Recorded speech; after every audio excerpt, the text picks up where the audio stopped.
Hello नमस्कार, मी शीतल. माझ्या mini ब्लॉगमध्ये तुमचं खूप खूप स्वागत आहे. कसे आहात सर्वजण? तर मस्त असाल आणि माझ्या चॅनलवरती नवीन असाल तर प्लीज सबस्क्राईब करा.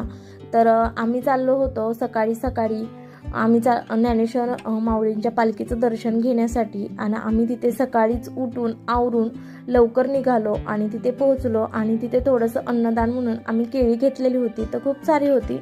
मग थोडे करून सगळ्यांनी केळी वाटप केलं आणि वारकऱ्यांना ते दिलं आणि नंतर आम्ही गंध वगैरे लावून घेतला. आणि तुम्ही बघू शकता पाऊस चालू आहे जरा. तर पाऊस चालू होताच तरी पण वारकरी काय म्हणजे मस्त आनंदात चाललेले होते. तर मुलांना पण वाटप करायला सांगितलं आणि आम्ही असं पारंपरिक कपडे वगैरे घालून म्हणजे आलो होतो. तर मी पण असं आजीची इरकल वगैरे घातलेली होती. तुम्ही बघू शकता खूप छान वाटत होतं आणि गर्दी बघू शकता वारकऱ्यांची आणि खूप उत्साहात चाललेले होते वारकरी. तर बघू शकता आणि नंतर आम्ही पण म्हणजे निघालो. आम्ही पण थोड्याफार प्रमाणात तिथं जे एक चौक होता तिथपर्यंत आम्ही चालत जाणार होतो. तर मॅगझिन चौक आहे तिथपर्यंत आम्ही चालत गेलो आणि हा खूप मोठा झेंडा लावलेला होता. तर भगवा होता. नंतर वेगवेगळ्या प्रकारच्या पालख्या पण निघाल्या होत्या पंढरीच्या वारीसाठी. तर सगळ्या पालखींचं दर्शन वगैरे घेऊन आम्ही चालत निघालो. तर बघू शकता आणि माऊलींची पालखी येण्यासाठी वेळ होता त्याच्यामुळे आम्ही थोडंसं वाट बघत चालत होतो आणि चालण्यात पण खूप सारा आनंद घेतला आणि मस्त एन्जॉय करत आम्ही निघालो.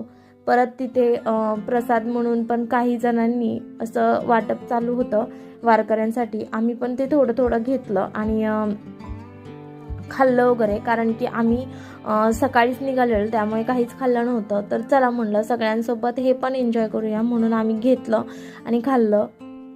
पाऊस चालू होता त्यामुळे सगळ्यांनी रेनकोट वगैरे घालून म्हणजे निघाले होते वारकरी. तुम्ही बघू शकता.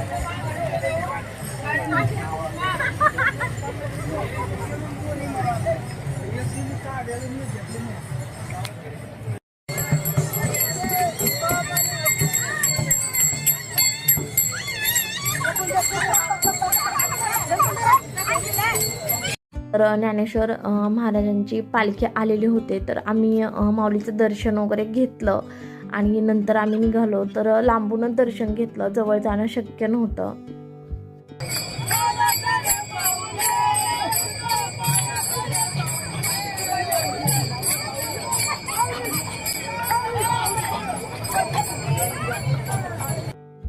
मी पण तिथे फुगडी वगैरे खेळली आणि नंतर आम्ही घरी जायला निघालो. तेव्हा ऊन पडलं होतं कारण खूप पाऊस येऊन गेलेला आणि परत अचानक ऊन पडलं.